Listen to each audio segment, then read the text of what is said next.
Mengulang materi setelah UTS, materi pertama yang dipelajari adalah strategi keamanan nasional. Mengulang pembahasan materi lalu yakni sejarah singkat mengenai keamanan nasional yang bangkit sejak abad ke-17 selama Perang 30 tahun dan Perang Sipil. Muncul perjanjian Westphalia yang memberikan pemahaman bahwa negara bangsa itu memiliki kedaulatan dalam keamanan lingkup eksternal. Negara bangsa itu di sini harus mengebawahkan kepentingan nasional terhadap kepentingan bersama yang diatur dalam hukum internasional.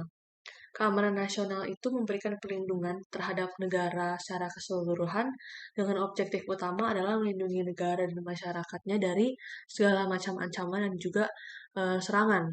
Dalam hal ini tentu harus ada pembentukan strategi dan kebijakan yang bernama strategi keamanan nasional. Strategi keamanan nasional menghasilkan cabang-cabang strategi yang berbeda dalam setiap kawasan dan juga fungsinya. Dalam merancang strategi, pasti ada situasi dengan informasi yang terbatas sehingga dapat menghasilkan asumsi bagi penyiasat strategi. Asumsi tersebut dapat membentuk strategi dengan memikirkan kemampuan dan niat yang dimiliki oleh lawan, situasi, dan juga aspek domestiknya. Selain itu, asumsi yang asumsi yang ada itu dapat menilai potensi kesuksesan yang ada dari strategi tersebut. Kerangka selanjutnya dari penyiasatan strategi keamanan nasional itu adalah menganalisis apakah sebuah situasi itu dapat dikategorikan sebagai ancaman atau kesempatan bagi salah satu pihak.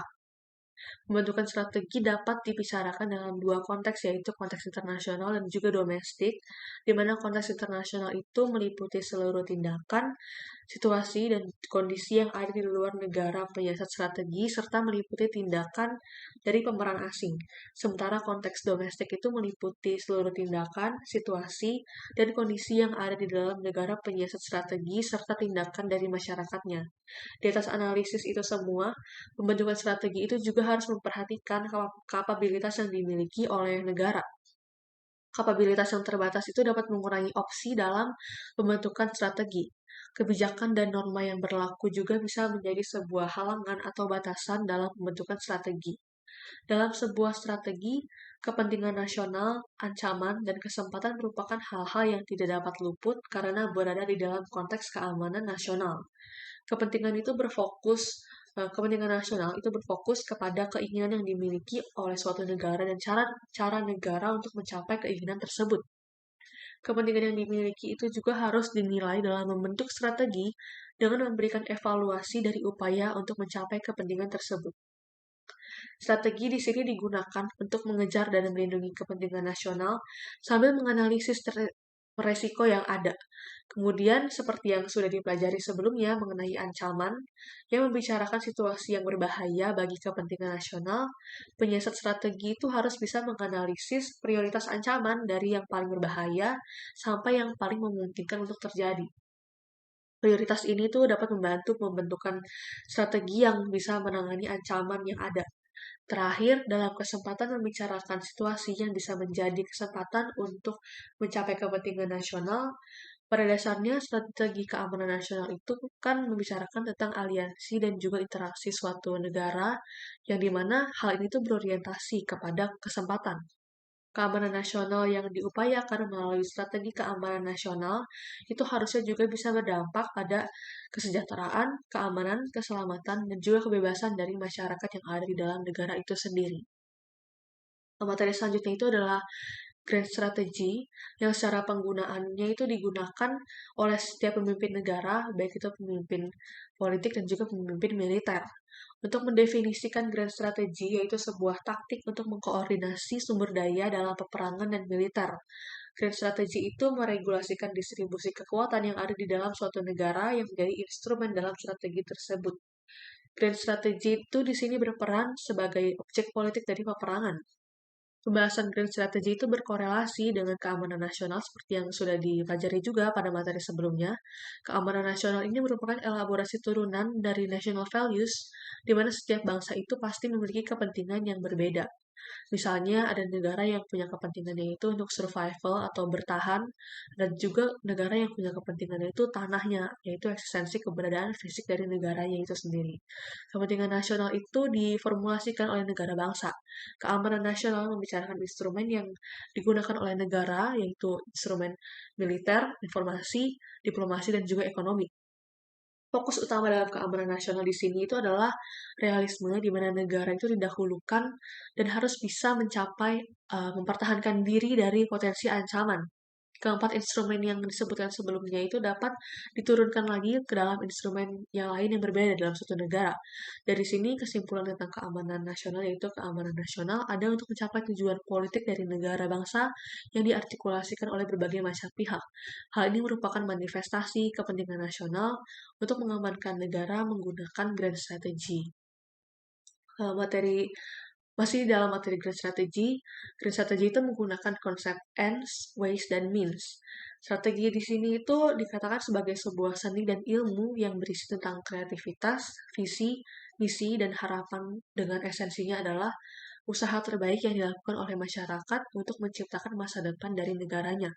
Pada dasarnya, green strategy itu berasal dari visi pemimpin suatu negara untuk mencapai kondisi tertentu dari negaranya. Strategi ini tuh sifatnya selalu ada di awal dan dinamis. Untuk mencapai ends dari strategi ini dibutuhkan pendekatan yang fundamental dan diwujudkan dalam kerangka-kerangka kebijakan yang melibatkan semua instrumen yang dimiliki negara. Secara keseluruhan, grand strategi itu meliputi prinsip yang dimiliki negara seperti geografi, sumber daya alam, institusi politik, demografi, dan juga keadaan sejarah.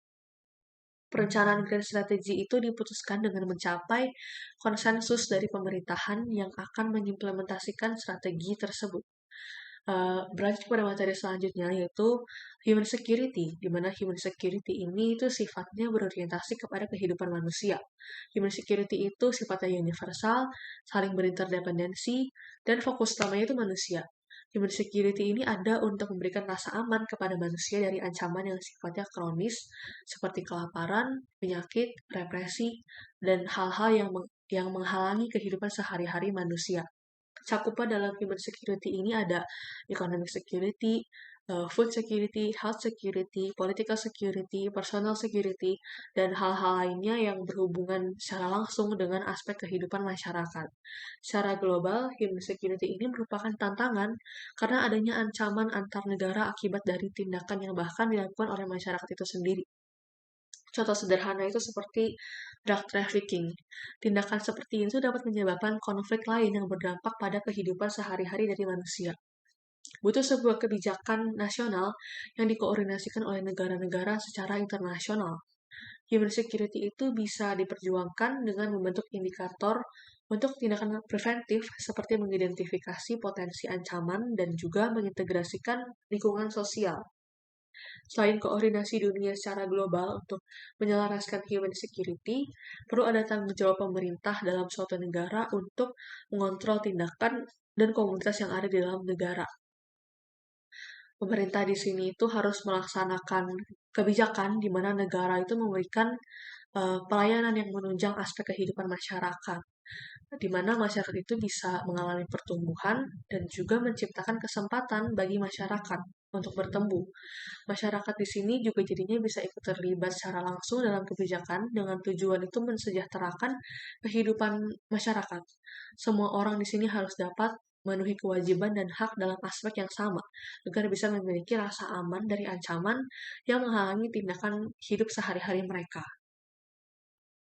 Keamanan nasional itu mencakup dua komponen, yaitu Homeland Defense dan juga Homeland Security, di mana Homeland Defense itu membicarakan tentang perlindungan teritori dari serangan senjata eksternal, sementara Homeland Security itu membicarakan tentang usaha negara untuk mencegah serangan teroris dari dalam negara dan juga menjaga kerentanan negara dari serangan tersebut.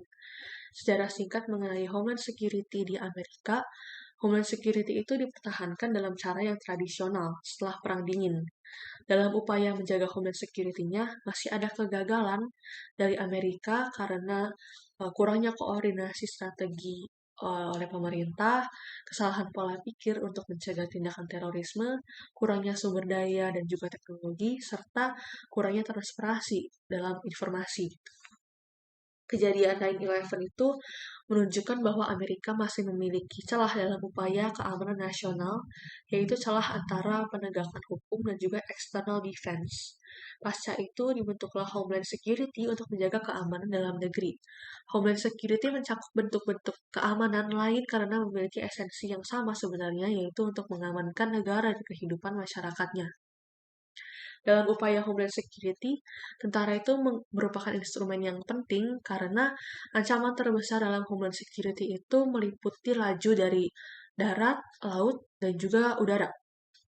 Tentara di sini tuh ada sebagai unit untuk mencegah terjadinya serangan teror dan meminimalisir kerusakan dari serangan yang ada.